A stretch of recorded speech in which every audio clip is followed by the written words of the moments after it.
우리 함께 주님 앞에 박수 치시며 내가 매일 기쁘게 함께 찬양합시다.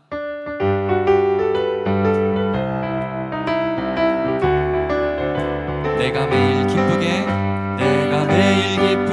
술래 얘기 행함은 주의 팔이 나를 안보함이요 내가 주의 큰 복을 받는 참된 비결은 우리 한 번 더 고백합시다. 내가 매일 기쁘게 술래 얘기 행함은 주의 팔이 나를 안보함이요 내가 주의 큰 복을 받는 참된 비결은 주의 영이 함께함이라. 성령이 계시네 할렐루야 함께하시네 좁은 길을 걸으며 밤낮 기뻐하는 것 주의 영이 함께. 2절로 고백하겠습니다.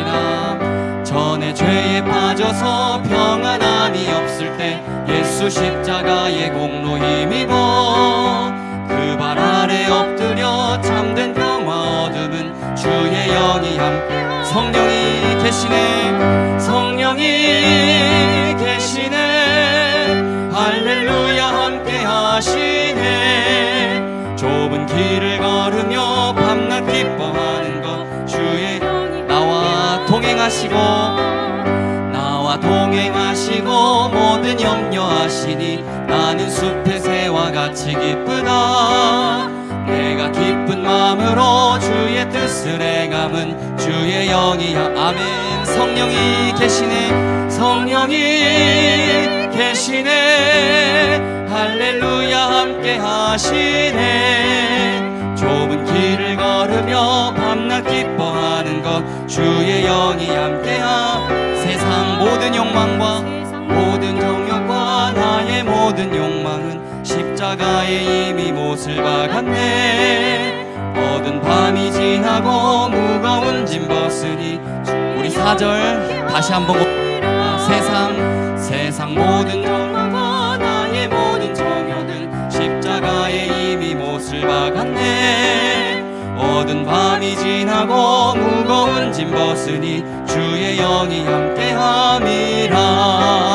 성령이 계시네 할렐루야 함께 하시네 좁은 길을 걸으며 밤 기뻐하는 것 주. 우리 한 번 더 성령이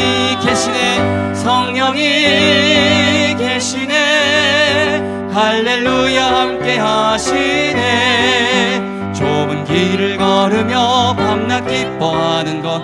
우리 마지막으로 성령이 계시네 할렐루야 함께 아멘. 좁은 길을 걸으며 밤낮 기뻐하는 것 주의 영이 함께함이라. 아멘. 우리가 좁은 길을 걸으면서 밤낮 기뻐할 수 있는 것 주님과 함께함인 줄 믿습니다.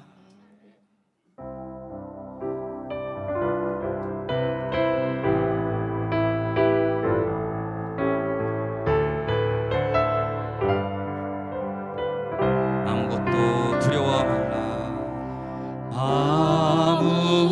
아무것도 두려워 말라. 주 나의 하나님이 지켜주시네.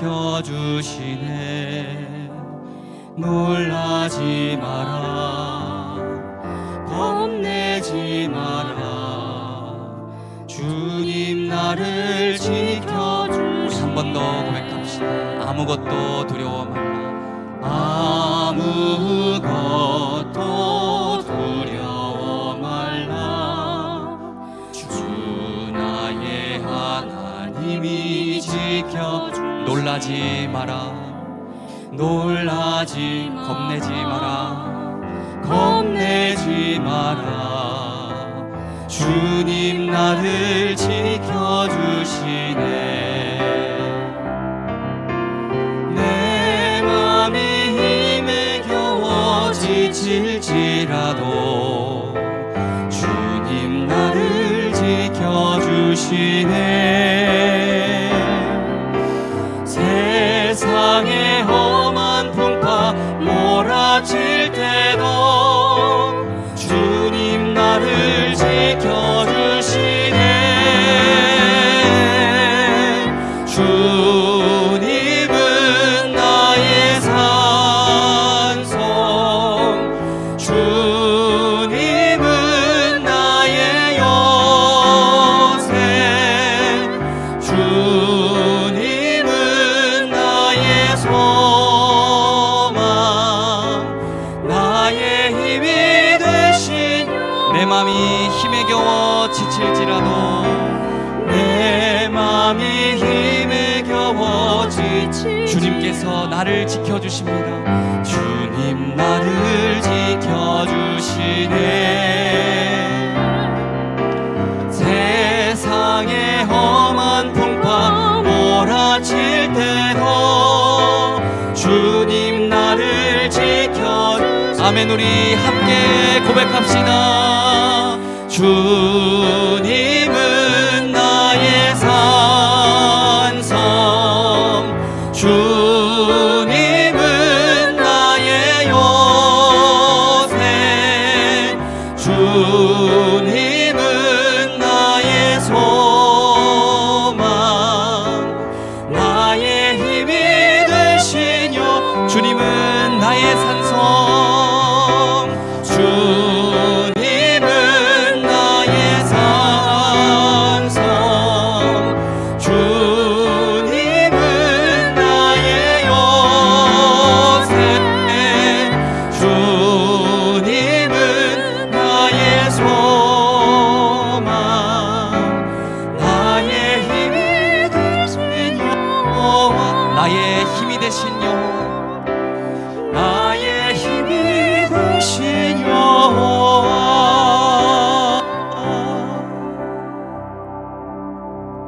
아멘. 이 시간 잠잠히 기도하심으로 예배를 준비하겠습니다.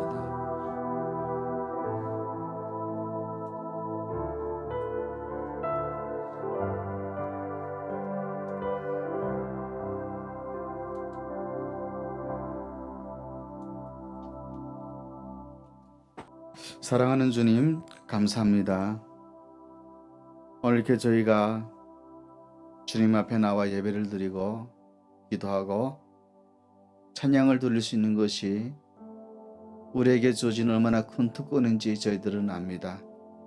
그래서 주님, 세상 사람들은 본인들의 쾌락을 위해서 즐기러 가지만 저희들은 하나님 앞에 예배 드림으로 인해서 정결함을 얻고자, 또 하나님의 은혜를 얻고자 오늘 이 자리에 나옵니다.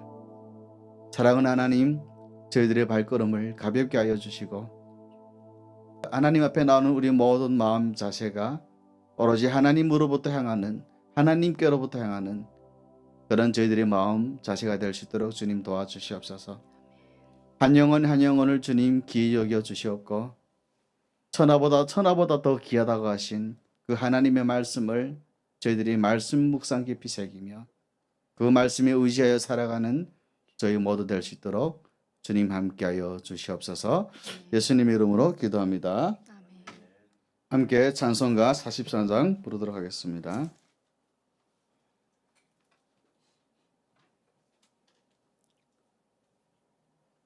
여러분, 찬송가 44장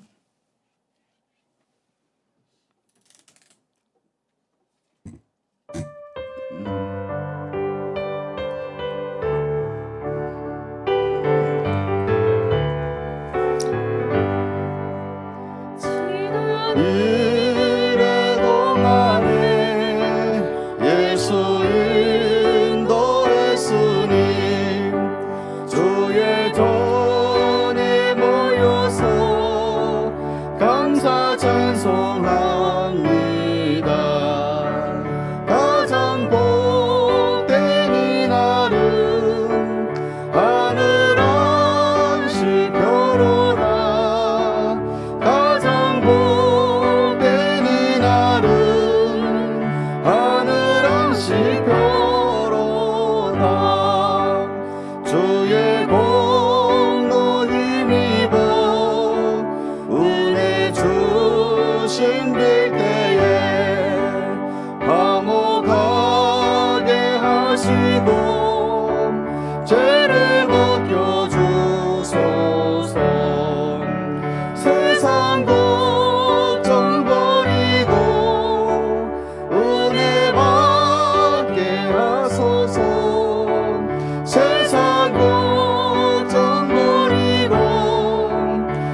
찬송하러 왔으니 모임 중에 계시고 영광 나타내소서.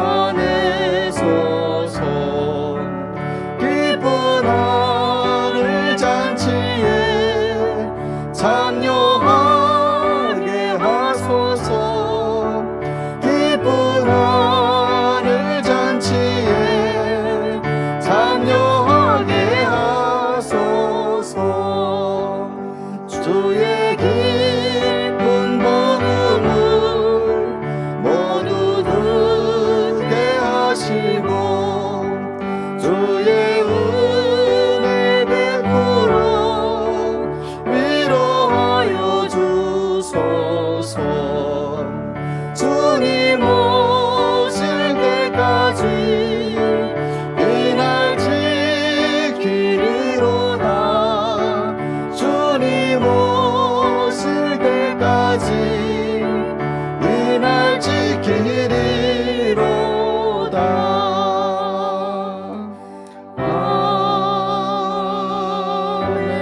아멘. 교동문입니다. 교동문 36편, 시편 90편이 되도록 하겠습니다. 제가 한 절, 여러분들 한 절 함께 합니다. 주여, 주는 대대에 우리의 거처가 되셨나이다. 산이 생기기 전 땅과 세계도 주께서 조성하시기 전 곧 영원부터 영원까지 주는 하나님이시니이다. 주께서 사람을 티끌로 돌아오게 하시고 말씀하시기를 너의 인생들은 돌아가라 하셨사오니 주의 목전에는 천년이 지나간 어제 같으며 밤의 한순간 같을 뿐임이니이다. 주께서 그들을 홍수처럼 쓸어 가시나이다. 그들은 잠깐 자는 자 같으며 아침에 돋는 풀 같으니이다. 푸른 아침에 꽃이 피어 자라다가 저녁에는 시들어 마르나이다. 우리는 주의 너에 소멸되며 주의 분내심에 놀라나이다. 주께서 우리의 죄악을 주의 앞에 놓으시며 우리의 은밀한 죄를 주의 얼굴빛 가운데 두셨사오니 우리의 모든 날이 주의 분노 중에 지나가며 우리의 평생이 순식간에 다하였나이다. 우리의 연수가 70이요 강건하면 80이라도 그 연수의 자랑은 수고와 슬픔뿐이요 신속히 가니 우리가 날아가나이다. 누가 주의 노여움의 능력을 알며 누가 주의 진노의 두려움을 알리까. 다 같이 우리에게 우리날 기수함을 가르치사 지혜로운 마음을 얻게 하소서. 아멘.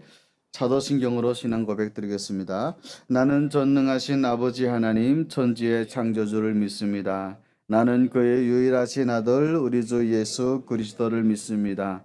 그는 성령으로 잉태되어 동정녀 마리아에게서 나시고 본디오 빌라도에게 고난을 받아 십자가에 못 박혀 죽으시고 장사된 지 사흘 만에 죽은 자 가운데서 다시 살아나셨으며 하늘에 오르시어 전능하신 아버지 하나님 우편에 앉아 계시다가 거기로부터 살아있는 자와 죽은 자를 심판하러 오십니다. 나는 성령을 믿으며 거룩한 공교회와 성도의 교제와 죄를 용서받는 것과 몸의 부활과 영생을 믿습니다. 아멘.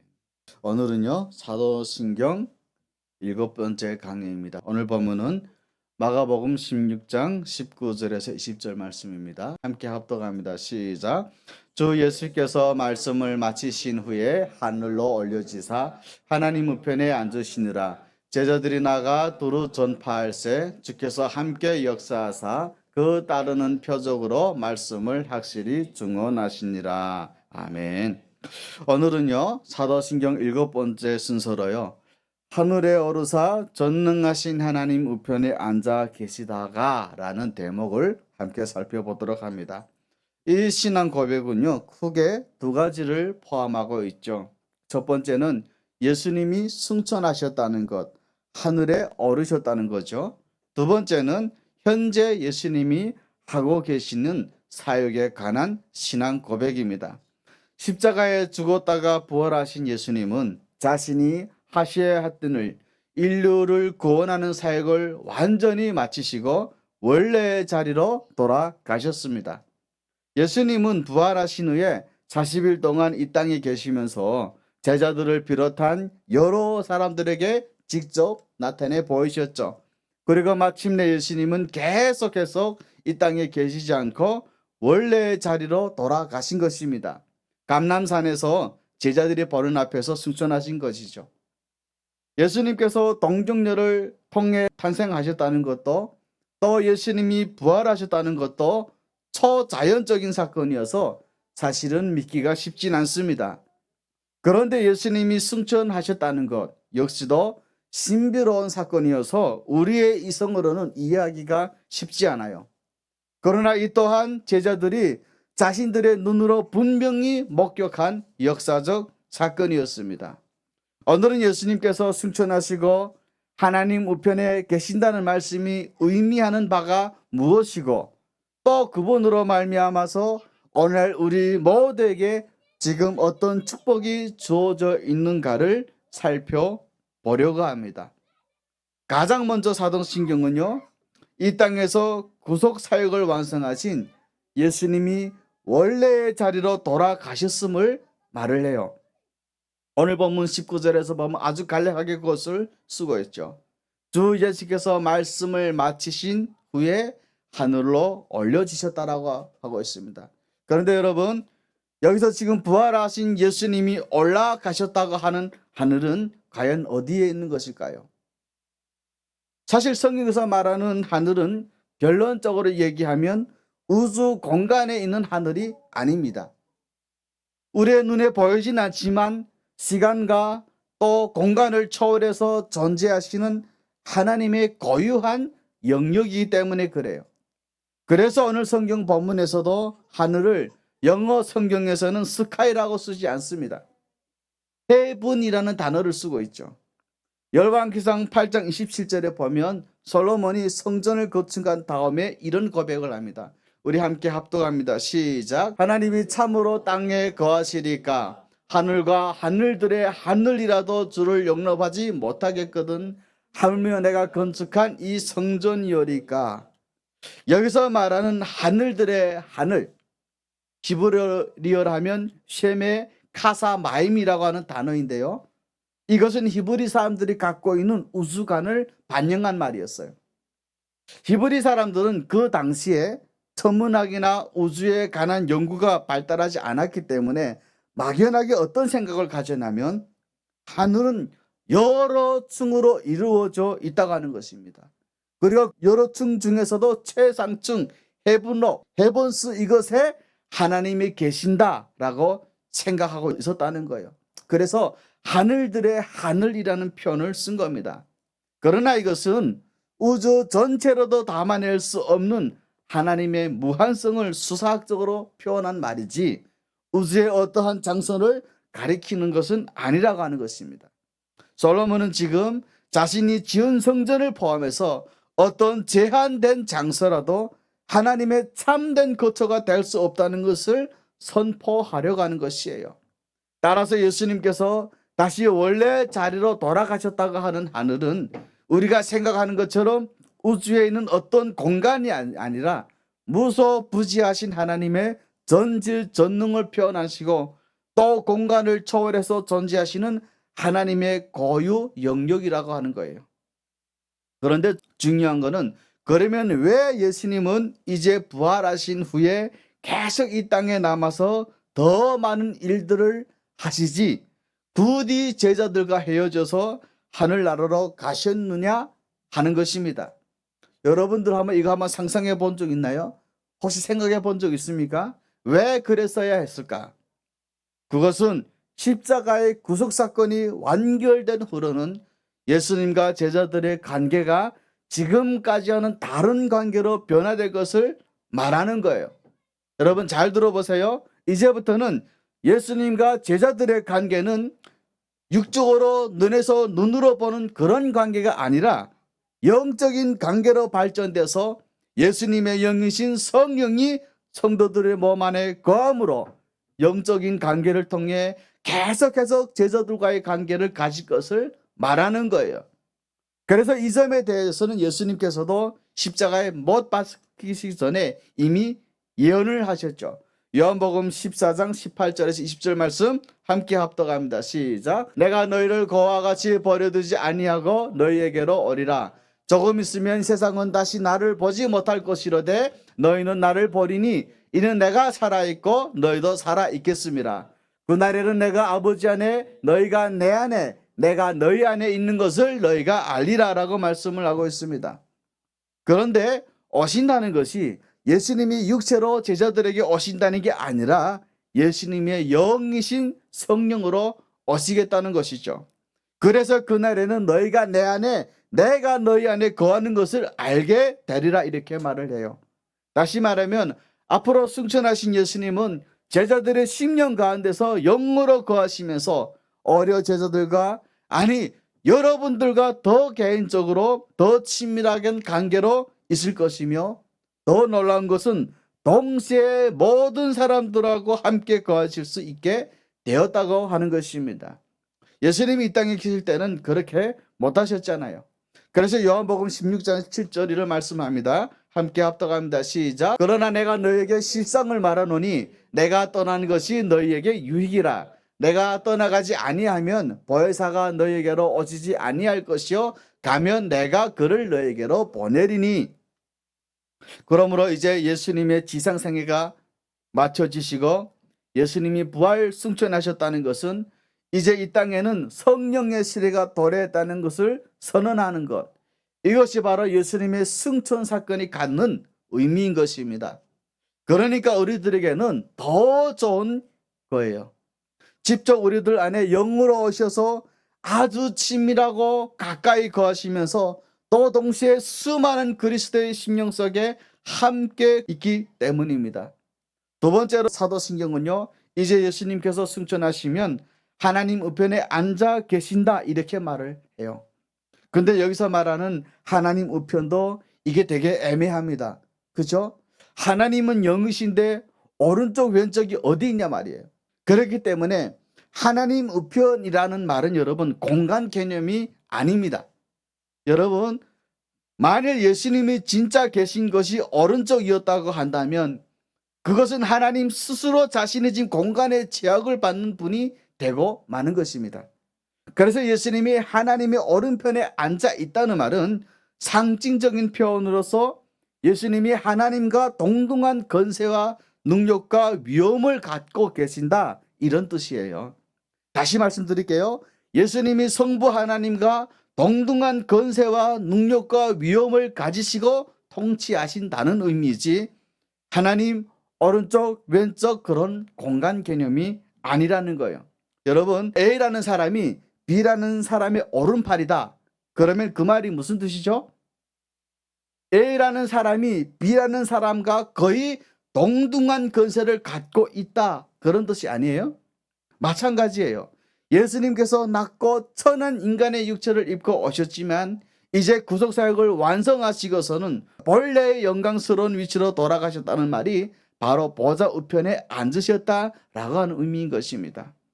그래서 이것을 신학 용어로는 예수님이 승천하신 것을 신학 용어로는 뭐라고 말을 하냐? 승기라는 말을 합니다. 오를 승, 기할 기. 귀한 자리에 오르셨다라고 하는 그런 뜻이죠. 예수님은 이제 본래 위치로 돌아가신 후에 전능하신 하나님의 능력과 권세로 모든 인생들과 우리들과 우리 우주 만물들을 굽어 살피시고 통치하신 주님으로 계신다는 것, 그것이 바로 예수님이 하나님 우편에 앉으셨다 하는 그런 의미인 것입니다. 그러니 이제는 더 이상 예수님이 하나님 우편이라는 게 우리들이 입장에서 보면 우편인 거지 하나님 편에서 보면 우편인지 궁금해하지 마시기를 바랍니다. 아무 상관없어요. 신앙에는. 사실 지금도 예수님은 보좌 우편에 계시면서 하늘과 땅의 모든 권세를 가지고 일하시고 계십니다. 그것도 쉬지 않고 일을 하고 계세요. 여러분 구약시대에는요 제사장이 성전 안에서 일을 하잖아요. 그런데 재미있는 것은 성전 안에 의자가 없었어요. 그거 생각해 보셨나요? 왜 성전 안에는 의자가 없지? 제사장도 피곤하면 가끔 앉아서 일도 쉬기도 해야 되잖아요. 왜 성전 안에 의자가 없었을까? 끊임없이 자기의 해야 될 임무, 속죄의 제사를 드리는 일을 해야 했기 때문이에요. 마찬가지로 예수님은요 승천하셔서 보좌 우편에 앉으셨다 이 말은 이제 다 끝냈으니까 아무 일도 안 하신다라고 하는 얘기가 아니라 그 구속의 완성의 기초에서 또 다른 종류의 일들을 계속 행하신다고 하는 얘기입니다. 그걸 우리는 어디서 알 수 있는지 아세요? 여러분, 사도행전 7장 56절에 보면 순교자 스데반이 하늘을 보면서 이런 고백을 합니다. 우리 함께 합독합니다. 시작. 말하되 보라 하늘이 열리고 인자가 하나님 우편에 서신 것을 보노라 한데, 왜 스데반이 하나님이 앉아있다고 말하지 않고 서 계신다고 얘기하고 있을까요? 구약시대 제사장들이 성전 안에서 열심히 일하고 일했듯이 예수님 역시 지금 이 순간에도 쉬고 계시는 것이 아니라 열심히 일하고 계신다는 것을 말씀하는 것입니다. 그렇다면 그 예수님은 도대체 무슨 일을 그렇게 열심히 하고 계실까요? 오늘은 세 가지를 말씀드리는데요. 첫 번째로는 그분은 그 하나님의 통치권, 권세와 영광을 가지시고 여전히 세상을 통치하고 계신다고 하는 것입니다. 특히 그리스도의 복음을 전하고자 하는 교회와 성도들을 보살피고 다스리고 계십니다. 오늘 본문 20절에 보면 여러분 함께 합독합니다. 시작. 제자들이 나가 두루 전파할세 주께서 함께 역사하사 그 따르는 표적으로 말씀을 확실히 증언하셨다라고 고백을 하고 있습니다. 여기서 주께서 함께 역사하신다는 말은 그분이 비록 세상을 떠나셨지만 끊임없이 세상에서 일어난 일들에 관심을 갖고 간섭도 하시면서 여전히 다스린다고 하는 것입니다. 우리들이 지금 질병 때문에 혹은 경제적인 어려움 때문에 고군분투하고 있는 것을 예수님은 까마득히 모르시는 것이 아니라 여전히 보고 계시고 알고 계시면서 그런 우리들의 삶을 지금도 지키시고 보호하시고 이끄신다고 하는 것이에요. 실제로 사도행전에 보면 예수님은 승천하신 후에도 그 모든 일들을 친히 하신다는 것을 말하고 있습니다. 여러분, 신약 성경의 3분의 1을 썼던 사도 바울이 원래 어떤 사람이었나요? 예수 믿는 사람들을 잡아가두고 심지어 스데반이 순교할 때 제일 앞장에 서서 찬성을 했던, 특별했던 아주 못된 인간이었어요. 그런데 그 예수 믿는 사람 죽이던 그 못된 검찰관 사울을 신약 성경의 3분의 1을 쓴 사도로 부르시고 세우신 분도 예수님이시라는 겁니다. 그래서 그것을 위해 예수님은 사울이 아무것도 볼 수도 없고 먹을 수도 없고 마실 수도 없는 상황 가운데 처하게 하시다가 아나니아의 안수기도를 받게 하신 후에 그로 하여금 영적인 눈을 뜨게 하셨잖아요. 어디 그것뿐입니까? 복음이 전해질 때 많은 사람들이 주께 돌이켜지게 하는 것, 그것도 우리들의 실력으로 되는 것이 아니라고 하는 것입니다. 우리들이 열심히 아주 논리적으로 잘 복음을 설명했기 때문에 그 일이 이루어지는 것이 아니라 그의 훈련과 그런 노력이 당연히 필요는 하지만 주님께서 역사해 주시지 않으신다면 우리들이 아무리 뛰어난 논리를 가지고 복음을 설명해도 안 받아들여져요. 사도행전 11장 20절 21절에 보면 이런 말씀이 있죠. 우리 함께 합독합니다. 시작. 그중에 구브로와 그레네 몇 사람이 안디옥에 이르러 헬라인에게도 말하여 주 예수를 전파하니 주의 손이 그들과 함께 하심에 수많은 사람들이 믿고 주께 돌아오더라. 유대인들도 아니고 이방인이었던 구레네 사람들이 복음을 전했는데도 주님의 손이 그들과 함께 하니까, 주님의 역사가 그들 가운데서 나타나니까 안 믿던 그들이 예수님께로 돌아왔다고 하는 것입니다. 결국에는 무엇을 말하는 걸까요? 복음을 전할 사람을 택하는 일도, 교회 안에 일꾼을 택하는 일도, 또 그들에게 능력을 주셔서 복음이 전해지게 하시고 그들이 전하는 복음을 통해서 사람들이 하나님께로 돌이켜지게 하는 일도 결국에는 사람이 하는 일이 아니라 주님께서 통치하시는, 지금도 보좌의 우편에서 통치하고 계시는 예수님께서 성령을 통해서 그 일을 하신다고 하는 것입니다. 그러니 우리들 스스로 뭔가를 하려고 애쓰지 마세요. 우리들 힘으로 절대로 되지 않습니다. 예수님께서 성령을 통해서 신이 하시는 일인 것입니다. 다만 그 과정에서 우리는 기억해야 될 것이 하나 있는데, 갚지도 못한 그런 고통스럽고 곤욕스러운 상황들이 수시로 찾아올 수 있다는 거예요. 예수님의 관심은 하나님 나라의 사람들을 초대하는 일이었습니다. 그런데 예수님은요, 그 사람들이 하나님 나라에 초대되는 이 기쁨에 참여하는 과정에서 반드시 동반되는 것이 현재의 질서에서 비통함을 겪는 일이라고 말하고 있다고 하는 것입니다. 다시 말하면요, 하나님 나라의 기쁨에 우리들이 참여하는 과정에서 반드시 동반되는 게 현재 우리들이 처해 있는 삶의 질서 속에서 비통함을 겪는 일을 반드시 겪게 하신다고 하는 것입니다. 그래서 예수님도 누가복음 6장 21절 23절 이런 말씀을 지금 하고 있습니다. 우리 함께 합독합니다. 시작. 지금 줄인 자는 복이 있나니 너희가 배부름을 얻을 것이며 지금 우는 자는 복이 있나니 너희가 웃을 것이며 인자로 말미암아 사람들이 너희를 미워하며 멀리하고 욕하고 너희 이름을 악하다 하여 버릴 때에는 너희에게 복이 있도다. 그날에 기뻐하고 뛰놀라. 하늘에서 너희 상이 큼이라. 그들의 조상들이 선지자들에게 이와 같이 하였느니라. 그러시면서 뭐라고 그러시냐면 선지자들도 그런 애통을 겪었다고 하는 것입니다. 사랑하는 성도 여러분, 지금 우리들이 울어야 할 일이 있다면 우리들에게는 곧 웃을 날이 옵니다. 우리들이 예수님 때문에 미움받고 심지어 우리들이 악하다는 소리까지 듣게 될지라도 기뻐할 수 있어야 됩니다. 왜냐하면 그것이 다 우리들에게는 상급으로 가는 일이고 또 선지자들도 우리들만 겪는 이 억울한 속상한 일이 아니라고 하는 것입니다. 선지자들도 우리들이 겪는 고통을 다 겪으셨다고 하는 것입니다. 월터 브로그만이라 하는 분이 성경 속에 하나님의 나라가 어떻게 이루어져 가는가를 쓴 책이 있어요. 그게 이제 프로파일링 이마지네이션이라는 정말 신학에서는 좀 고전인 책인데요. 예언자적 상상력이라고 번역이 좀 이상하긴 합니다만은 근데 이 책을 보면서요, 거기 보면 이런 말이 있습니다. 애통함은 기쁨에 이르는 여러 가지 길 중에 하나가 아니라 거의 유일한 길이다. 예수님을 통해 보여준 십자가의 신학이 바로 그렇기 때문입니다. 정말로 맞는 말이죠. 지난날에 저의 사역을 돌아보아도요, 주님은 새로운 사역의 길을 열어줄 때면 항상 먼저 저에게 고통의 시간을 주셨어요. 그런데 놀랍게도요, 그 고통의 시간들을 다 지나고 나니까 생각지도 못한 방법으로 인도해 가시는 것을 우리는 늘 보고 느낄 수가 있죠.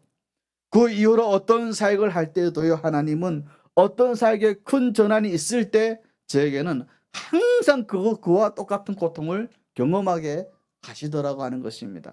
사랑하는 여러분, 예수님은 지금도 우리들의 삶을 하나님 나라의 기쁨에 동참하게 되는 길로 이끌고 계십니다.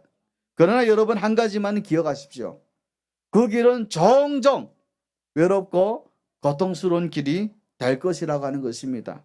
그러나 또한 기억해야 될 것은 그것이 바로 예수님의 통치 방식이라고 하는 것입니다. 두 번째로 예수님은 보좌 우편에서 뭘 하시느냐면 우리를 위해서 계속 대언하고 계십니다. 우리는 종종 이런 질문들을 하게 돼요.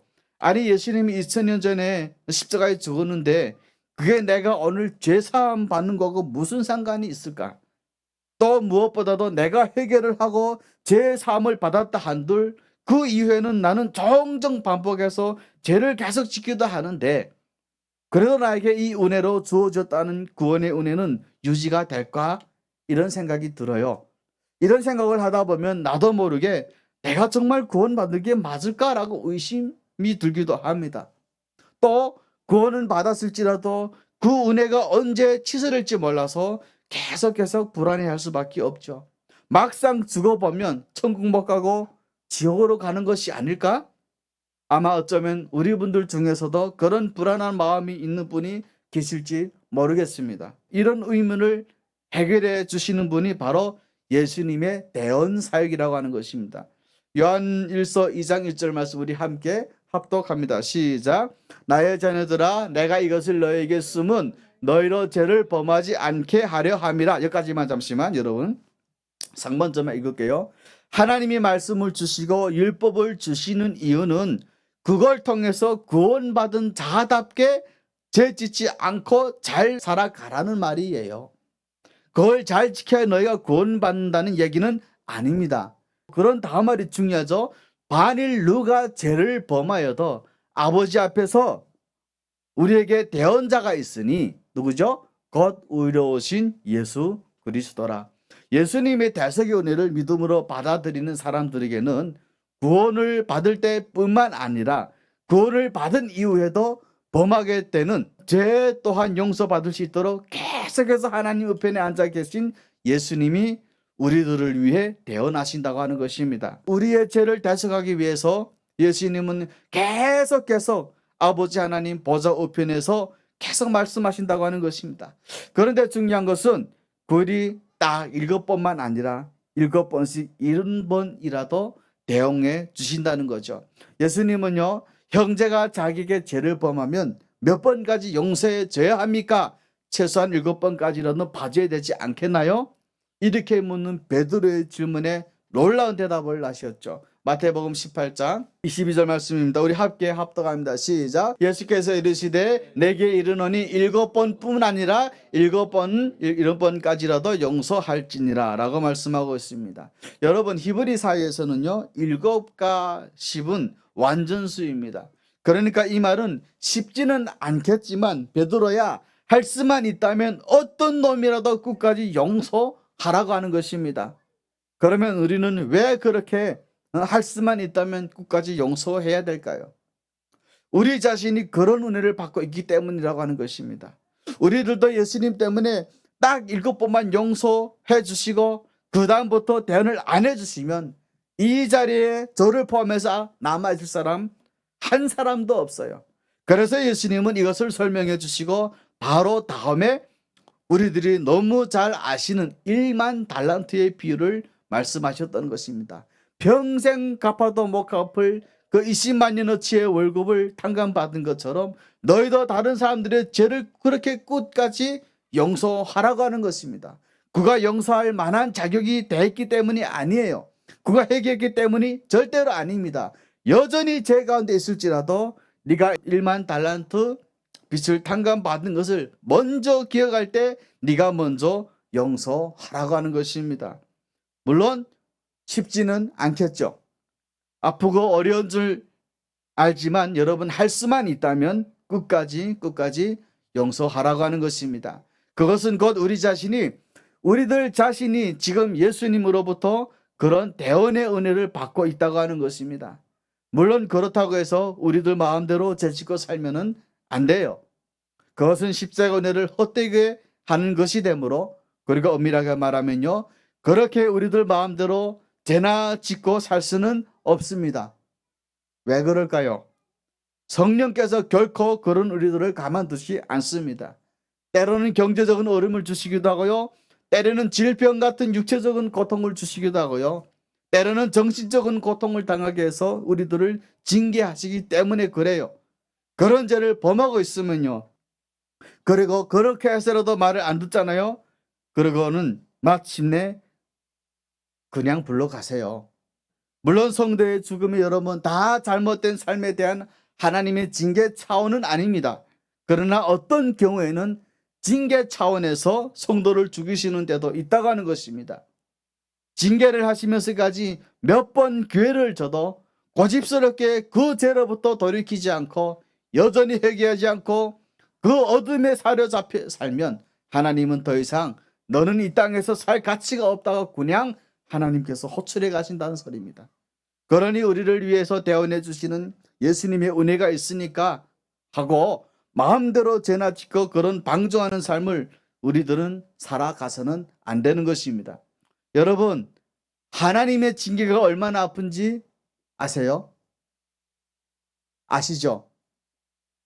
징계가 얼마나 고통스러운지 여러분들은 아실 겁니다. 혹여 몰랐다면 징계를 받지 않도록 조심하세요. 왜 그리 그런 징계를 사서 고생하시려고 하신 겁니까? 여러분, 북한을 보세요. 북한 분들한테는 되게 대표적인 거죠. 근데 남한 분들에게도 대표적인 것입니다. 북한을 보시고 혹여 하나님 앞에 나와 하나님 관계에서 풀어내지 못한 그 무엇이 있다면 지금 바로 하나님 앞에 엎드려서 그 문제를 풀어나가세요. 괜히 하나님 앞에 징계를 받고 어려워하지 마시고요. 어찌되었든 중요한 것은 지금 이 순간에도 대언해 주시는 예수님으로 말미암아 우리 모두는 구원에 대한 확신을 갖고 평안한 가운데 살아갈 수 있다고 하는 것입니다. 이제 더 이상 구원을 의심하거나 여러분 불안해하지 마시고 평안 가운데 사시되 맨날 죄나 짓고 사는 것이 아니라 의를 지으며 사는 우리 모두가 되시기를 축원합니다. 마지막으로 예수님은 하나님 보좌 우편에서 뭐 하시느냐? 계속해서 우리들을 위해 중보하신다는 거예요. 우리는 기도할 때 보통 뭘로 마무리하죠, 여러분? 예수님의 이름으로 기도합니다. 그래요. 그런데 놀랍게도요, 많은 성도들이 그렇게 습관적으로 기도를 하면서 도대체 왜 꼭 예수님이 이름으로 기도한다고 마무리해야 되는지 이유를 잘 몰라요. 혹시 아세요, 여러분? 그거? 그 이유가 바로 하나님 우편에 앉아 계시는 예수님의 중보 사역 때문에 그렇다는 것이야. 우리는요, 우리를 위해 중보하고 계시는 예수님을 통해서만 하나님 앞에 나갈 수 있기 때문에 그래요. 다시 말하면 우리와 하나님의 사이를 화평하게 하시는 예수님의 이름의 능력에 의지하지 않으면 우리들은 아무도 하나님 앞에 나갈 수가 없기 때문에 기도하면 늘 예수님의 이름으로 기도하셔야 하는 겁니다. 사실 우리는요, 여러분, 남을 위해 기도하면 뭐 한다고 그러죠? 중보한다고 그러죠. 그리고 그런 기도를 하는 분들은 보통 소개를 저는 중보 기도자입니다, 이런 말을 해요. 근데 엄밀히 신학적으로 따지면요, 여러분, 그 말은 틀린 말입니다. 우리들은 중보 기도를 할 수도 없고요, 우리들은 절대로 중보자가 아닙니다. 왜냐하면요, 유일한 중보자는 오직 예수님 한 번뿐이기 때문에 그래요. 원래 중보자라고 한 뜻이 뭐냐면 하나님과 인간 사이에 단절됐던 관계를 회복하고 화평하게 하는 것을 말해요. 그런데 그래서 디모데전서 2장 5절에 보면 이런 말씀을 하시죠. 우리 함께 합독합니다. 시작. 하나님은 한 분이시요 또 하나님과 사람 사이의 중보자도 한 분이시니 곧 사람이신 그리스도 예수라 라고 말씀하고 있습니다. 그렇기 때문에 우리들은 중보 기도자가 아니에요. 다만 편의상 우리가 남을 위해서 기도할 때 그 기도의 성격이 중보적인 성격이 있어서 우리는 편의상 저는 중보 기도를 합니다, 중보 기도자입니다 라고 말을 할 뿐이지 실제로는 우리들은 그럴 말을 쓸 수는 없는 것입니다. 우리 모두는 죄인인 거로 하나님 앞에 나아갈 수가 없어요. 그런데 예수님께서는 하나님 앞에 중보자로 계시기 때문에 우리는 그분의 도우심을 입어서 하나님 앞에 나가는 겁니다. 그래서 히브리서 4장 14절 16절 이런 말씀하지. 우리 함께 합독합니다. 시작. 그러므로 우리에게 큰 대제사장이 계시니 승천하신 이 곧 하나님의 아들 예수시라. 우리가 믿는 도리를 굳게 잡을지어다. 우리에게 있는 대제사장은 우리의 연약함을 동정하지 못하실 이가 아니요 모든 일에 우리와 똑같이 시험을 받으신 이러되 죄는 없으시니라. 그러므로 우리는 긍휼하심을 받고 때를 따라 돕는 은혜를 얻기 위하여 은혜의 보좌 앞에 담대히 나아갈 것이니라. 아멘. 우리의 중보자 되시는 예수님은 강야에서 40일 동안 마귀 시험을 받아보셨어요. 그래서 우리들이 얼마나 먹고 사는 일에 대해 민감한지를 다 알고 계세요. 또 우리들이 얼마나 개인의 이름이 높아지고 영광받는 일을 좋아하는지를 다 아신다는 거예요. 또 얼마나 얕은 믿음을 가지고 우리들이 수시로 안 그런 척 하면서도 수시로 하나님을 시험하고 계시는지도 다 아신다는 거예요. 그런데 우리 같으면 그런 모습을 보면 금방 판단하고 비판하고 정죄하는데 우리 예수님은 그런 모습을 가질 수밖에 없는 우리들에게 분노하지 않으신다는 것입니다. 오히려 불쌍히 여기시고 돕기 원하신다는 거예요. 그렇기 때문에 우리는 어떤 연약한 모습 가운데 있을지라도 예수님의 긍휼에 힘입어서 하나님 앞에 나아갈 수 있어요. 약하면 약한 대로, 자신 없으면 자신 없는 대로, 심지어 부족하고 실수했으면 제약된 모습 그대로 나가면 돼요. 자신들의 연약함과 약함을 솔직하게 고백하며 도우심을 구하면 중보자이신 예수님의 도움으로 우리는 그 문제들을 이겨내 나갈 수 있고 해결받을 수 있는 것입니다. 그래서 슬퍼하던 자가 기쁨을 회복하고 낙심해 있던 자가 담대해지고 길을 찾지 못했던 사람들이 자기 길을 찾고 습관적인 죄악 가운데 사로잡혀 살던 자가 그 어둠으로도 벗어날 수 있는 겁니다. 다만 그분의 도우심은 때를 따라 주어진다는 것이 문제예요.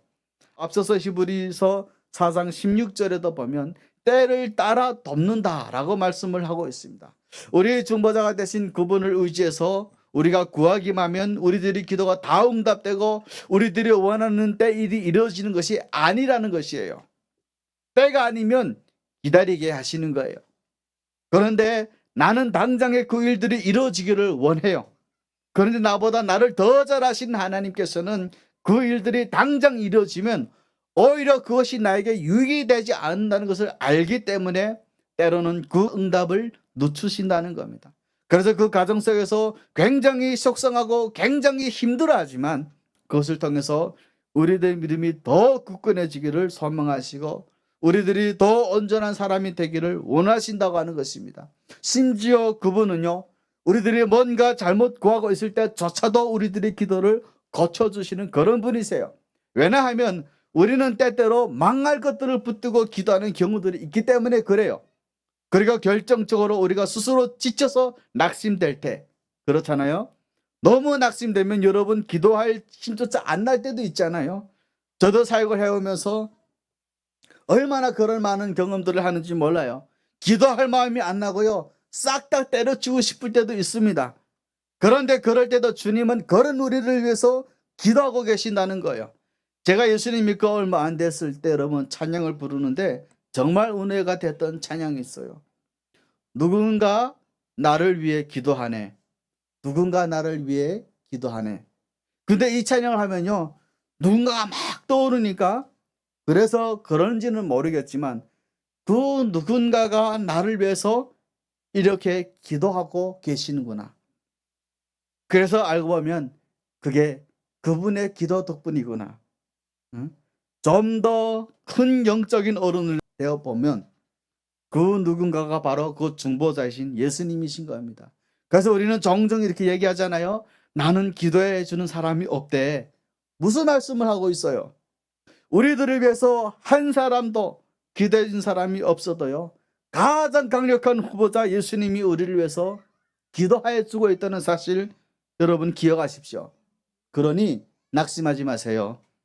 죄의 만찬 속에서 자레다툼이나 하고 있던 제자들을, 베드로를 위해서 예수님께 이렇게 기도하죠. 누가복음 22장 31절 2절 말씀 우리 함께 합독합니다. 시작. 시몬아 시몬아, 사탄이 너희를 밀가 부르다려고 요구하였으나 그러나 내가 너희를 위하여 내 믿음이 떨어지지 않기를 기도하였노니 너는 돌이킨 후에 내 형제를 굳게 하라. 여러분, 예수님 이런 중보 기도 덕분에 베드로는 예수님을 저주같이 하며 부인했지만, 배반했지만 나중에는 회개하고 돌아섰습니다. 그리고 복음을 열심히 전하다가 마침내는 순교의 영광을 누리셨잖아요. 사랑하는 성도 여러분, 이 시간 우리들 심령에 있는 모든 종류의 염려들을 다 예수님 앞에 내려놓으시길 바랍니다. 모든 종류의 영적인 부담을, 사역에 대한 부담을 다 내려놓으시기 바랍니다. 왜냐하면 지금도 예수님께서는 하늘 보좌 우편에서 우리들을 위해 중보하고 계시기 때문입니다. 그리고 그것을 굳게 믿을 때 우리들 앞에 캄캄해질 일들이 벌어져 있어도 우리들의 미래가 지금 어떻게 될지 알 수 없는 그런 상황 가운데 있을지라도 우리들은 안심할 수가 있는 것입니다. 대신에 현재 있는 모습 그대로 우리들 자신들의 연약함과 두려움과 분노를 고백하며 주님 앞에 나아가십시오.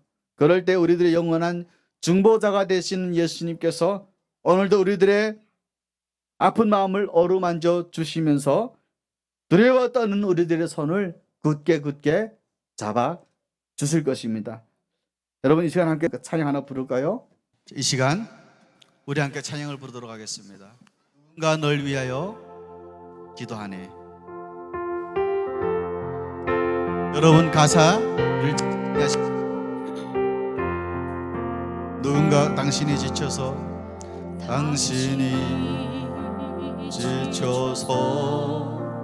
기도할 수 눈물이 빗물처럼 흘러내릴 때 주님은 하시네. 주님은 아시네 당신의 약함을 사랑으로 돌봐주시네.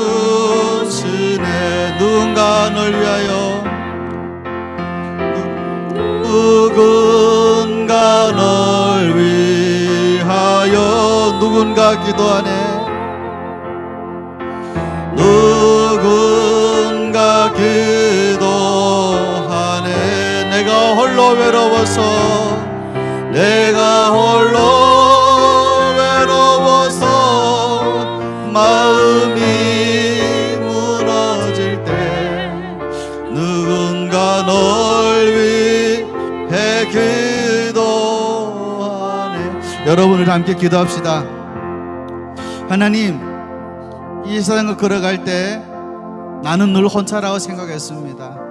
그래서 때로는 험한 산이 막아섰을 때도 그 산은 내가 넘어야 되는 산이라고 나 혼자 외로워서 나 스스로 몸을 치며 살아왔던 지난날의 삶들이었습니다. 그러나 주님, 이제부터는 주님께서 나와 함께 하시고 주님이 나의 중보자가 되신다는 것을 알았으니 이제는 주님께 우리의 모든 죄짐을 벗어버리고자 합니다. 하나님, 저의 발걸음, 저의 몸을 가볍게 하여 주셔서 오로지 진실하신 하나님을 믿고 따라가는 그런 신실 크리스찬들이 될 수 있도록 주여 저희들의 마음의 은혜를 더하여 주시옵소서. 주여 한번 외치고 기도합니다. 주여! 사랑하는 아버지 하나님, 저희들과 함께하여 주시옵소서. 저희들이 십자가가 너무 외로워서, 너무 무거워서 넘어지고 쓰러지는 그 순간에도 아버지여 저희들과 함께하여 주셔서 저희 몸을 어루만져 주시고 저희들의 발걸음을 제쳐가여 주시옵소서. 하나님, 이 시간 이 세상을 걸어가는 길이 나 혼자 걸어가는 길이 아니라, 나 혼자 살아가는 이 세상이 아니라 주님께서 나와 함께 하시고 주님께서 나의 중보 기도자가 되신다는 그 사실을 알았으니 이제부터는 하나님 저희 모든 멍게를 벗어던지고 가겠습니다. 주여 저들과 함께하여 주시옵고 저희들의 몸을, 저희들의 마음을 주님께 드리시는 우리의 마음이 될 수 있도록 주님 도와 주시옵소서. 2절 함께 부릅니다. 당신이 외로이, 당신이 외로이 홀로 남았을 때 당신은 누구에게,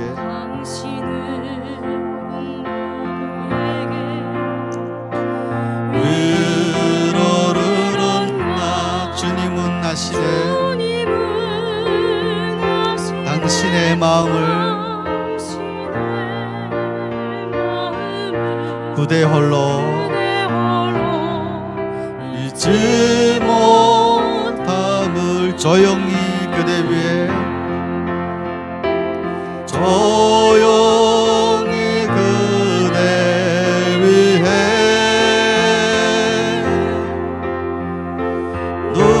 누군가 기도하네. 내가 홀로 외로워서, 내가 홀로 외로워서 마음이 무너질 때 누군가 널 위해 기도하네.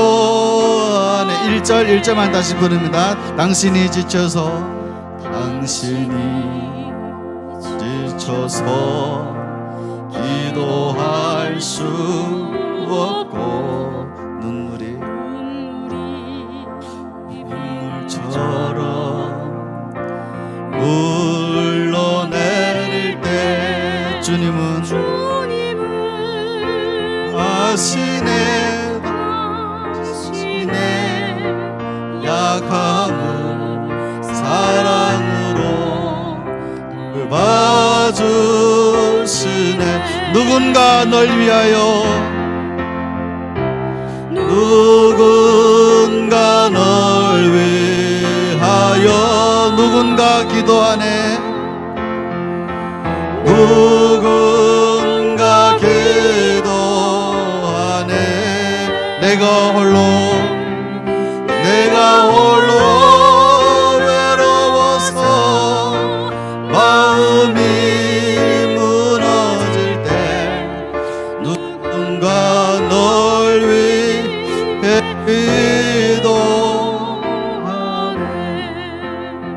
사랑하는 하나님, 나와 함께 걸으시는 하나님을 묵상합니다. 그 주님이 계시기에 우리는 오늘 이 세상도 씩씩하게 걸어갈 수가 있습니다. 세상은 우리들로 하여금 하나님 정죄하고 판단하고 빼앗고 짓밟으려고 하지만 우리 주님은 다 용서하라고 하십니다. 그리고 나를 믿으라고 하십니다. 나만 바라보라고 하십니다. 주님, 그런 예수님을 믿고 순종하며 살아가는 저희들이 될 수 있도록 주님 도와주시옵소서. 저희들의 마음에 들어오셔서 성령 하나님, 하나님의 놀라운 은혜들을, 기적들을 베풀어 주시옵소서. 예수님의 이름으로 기도합니다. 아멘.